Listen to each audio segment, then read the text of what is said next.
आइए सुनते हैं आज की कहानी बैल की भूल। सृष्टि के आरंभिक दिनों में बैल स्वर्ग में शांति और चैन का जीवन जी रहा था। उन दिनों सर्वत्र सुख प्रसार था, परंतु धीरे धीरे स्थिति बदलने लगी। मनुष्य अपनी सीमाओं का उल्लंघन करने लगा। उसने आवश्यकता से अधिक लकड़ियां काटना और पशुओं को मारना शुरू किया। चावल भी वो आवश्यकता से अधिक पकाने लगा और बच जाने पर उसे फेंकने भी लगा। मनुष्य द्वारा किए जाने वाले इन अनावश्यक खर्चों से सृष्टिकर्ता मनुष्य से रुष्ट थे और मनुष्य को अपने दोषों को सुधारने का संदेश देना चाहते थे। इसके लिए उन्होंने बैल को बुलाया, क्योंकि बैल ऊबलई का प्रिय और विश्वास पात्र था।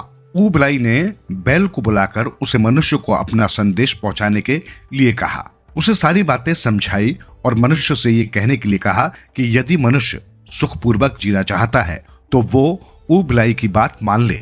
बैल ऊबलई का संदेश मनुष्य तक पहुंचाने के लिए स्वर्ग से नीचे उतरा, पर रास्ते में आने वाले कष्टों से उसे बहुत परेशानी हुई।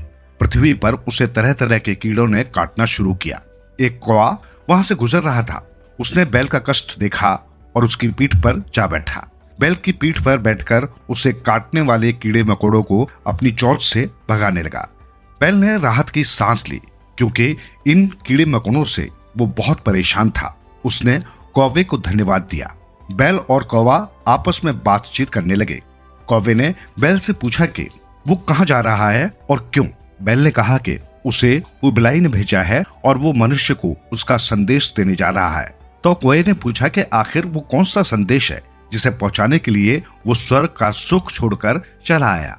बैल तो आखिर बैल ही ठहरा।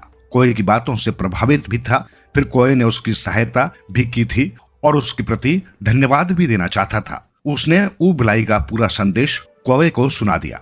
संदेश सुनकर कौवे का माथा ठनका। इस संदेश से मनुष्य को ये संकेत दिया गया था कि वो अतिरिक्त चावल न पकाए, क्योंकि ये फिजूल खर्ची उसके लिए नुकसानदेह साबित होगी। परंतु कौवे का जीवन तो लोगों द्वारा पकाए और फेंके गए अतिरिक्त चावल आदि पर ही चलता था। कौवा समझ गया कि यदि ऊबलई का संदेश मनुष्य तक पहुंच गया तो उसका भविष्य खतरे में पड़ जाएगा। कौवे ने बैल को फुसलाना शुरू किया।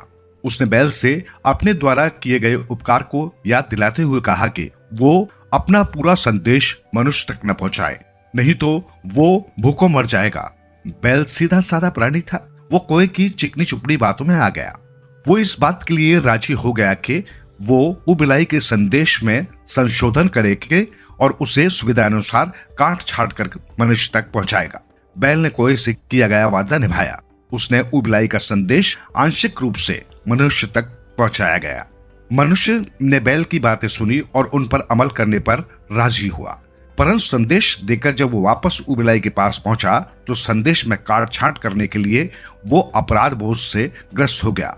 उसने ऊबलई के सामने अपनी गलती स्वीकार कर ली। ऊबलई उस पर बहुत क्रोधित हुआ।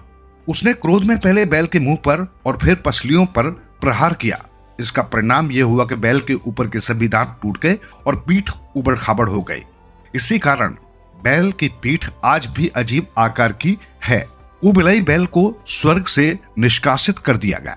बैल पृथ्वी पर आ गया और मनुष्य ने उसे बोझा ढोने वाला पशु बना दिया। इस प्रकार अपने मूर्खतापूर्ण कार्य के कारण बैल स्वर्ग के सुखपूर्वक जीवन से वंचित होकर पृथ्वी पर कष्ट भरा जीवन जीने के लिए अभिशापित हो गया।